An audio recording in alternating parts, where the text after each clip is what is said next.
last score 25-15 in the first set back in December 11. In their first round meeting, it was 25-17. So, I mean, just by that, you can say that LaSalle making it even look easier today. Although they did start off a little bit slow. Yes, that's right. Actually, at the beginning of the first set, I actually thought that Ateneo would, get to keep the momentum and maybe, keep the game as close as much as they can with LaSalle. But in the latter part, the team somehow broke down. And again, I keep on saying it, but it all roots to the reception, the really poor reception. Jam Ferrer kept on running after the ball. She had a hard time giving out good plays because of that. And as opposed to Kay Martinez, who did not really have to run around because... And we're not saying that because she's lazy. We're saying that because, in volleyball, for those who are watching and trying to appreciate the game for the very first time, that's what you want as a team, to receive the ball so well that your setter has, both feet on the ground and just choosing where, left, right, in front, or back set. She had a field day today. That's in the first set, rather. That's right. It gives her one thing minus to think about. Kasi pag tumakbo ka, nakusan ko to dadalhin. Katulad to sa mga highlight natin. Ito si Ferrer, naghahabol ng bola. At makes her look bad. And, again, we highlight that because Ateneo is the second best receiving team in the league. But that's what the champion team does to you, Anne. And you said it in our pregame. They find ways to recompose and come back, even within sets. But then, ayoko rin magsalita ng tapos, because if you... but right before that, let's take a look at Set 1 statistics. We have LaSalle with 12 points, Ateneo with 10.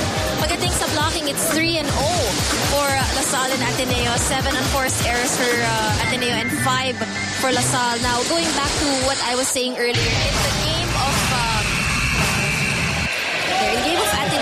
Ateneo against UST, first set was also 25-17.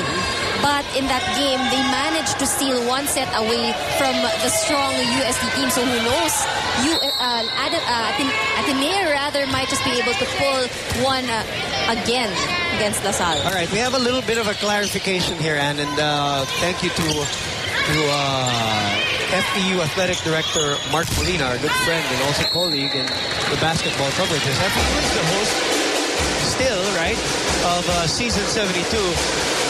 Mark Molina just clarified that regardless of what happens, if LaSalle sweeps or not, number one is just number one. No step ladder.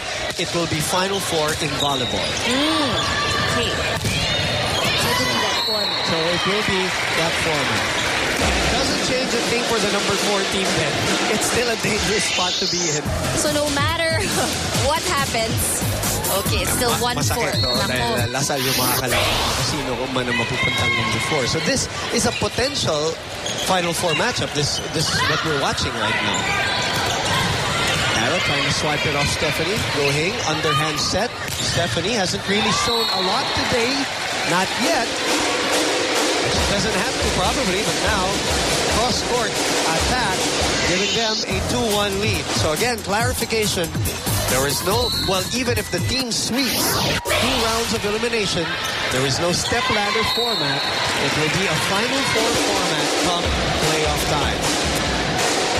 As we see another reception error, Anne. That's right. It's really taking a toll on the game of the Lady Eagles. Let's go to Jessica Mendoza quickly. Go ahead, Jeff. Boom, the girls were reminded in the last huddles to stay in their positions and to not give the Lady Eagles any chance to have even the slightest run in this set. Now, we noted earlier that LaSalle seems to know Ateneo's plays very well. Well, that's because Coach Ramil always makes sure that his girls go through those plays regardless of who they're up against. Lahat ng dinadaanan namin, inaalam talaga namin ang strengths at weaknesses ng kalaban, he told me.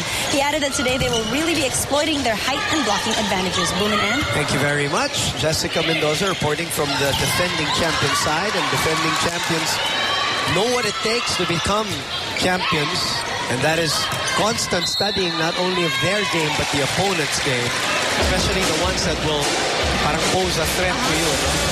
That's right. So take a look at Michelle Datuin, former player of LaSalle. Yep. And probably the best trash talker that they had in that team. And when I say that, again, it's not a negative thing. It happens in volleyball. Something that you don't really see when you're watching on TV. But when you watch it live, you'll get to see these girls. Oh, what an offensive block and a facial serve by Alarca on Gretchen Ho on the return. Look at this. Arvasha with the approach. Joanne C. was there. It was C, actually, not Alarca. And Gretchen did not see it coming. It was that fast. The wall provided by 2 of the top 10 blockers of the league. Nagkapunta si Ateneo, libre pa, no? Ateneo's got to collect themselves here. Right, this time we have Acevedo, Ho, and Kainglet in the front line. Let's see what they can do to stop LaSalle. Again, that net has become such a stonewall defensively for LaSalle.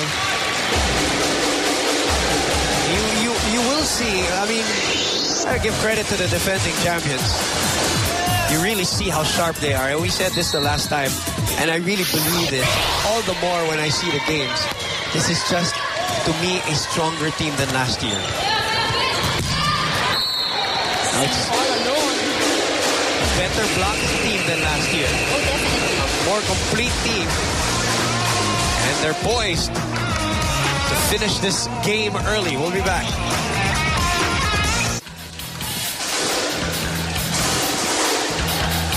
Overwhelming lead here in the second set. 8-2 by LaSalle. Get the updated sked, stats, news, and the latest scores of your favorite ABS-CBN sports program or programs. Follow us on Twitter, twitter.com/ABS-CBN Sports. Also, become a fan of the official ABS-CBN Sports page on Facebook.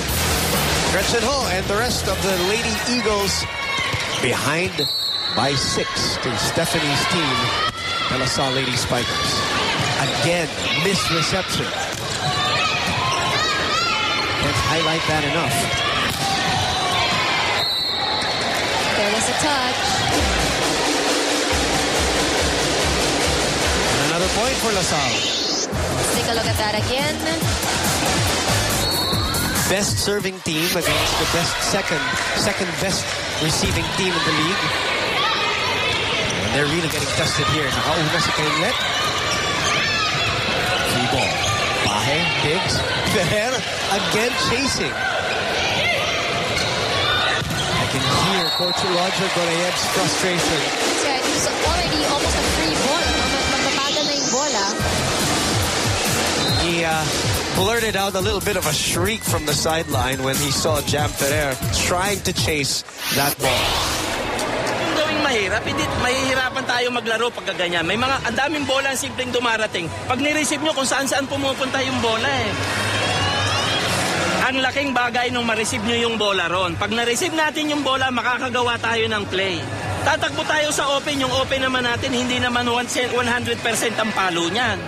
Buti sana kung ibibigay natin sa open, lahat ng papaluin ng open, patay. Eh, importante kontrolin nyo maigi yung bola. Naintindihan ninyo? Ha? Hindi yung basta may taas lang yung bola. Kontrolin nyo yung bola para maiset ng maayos ng setter.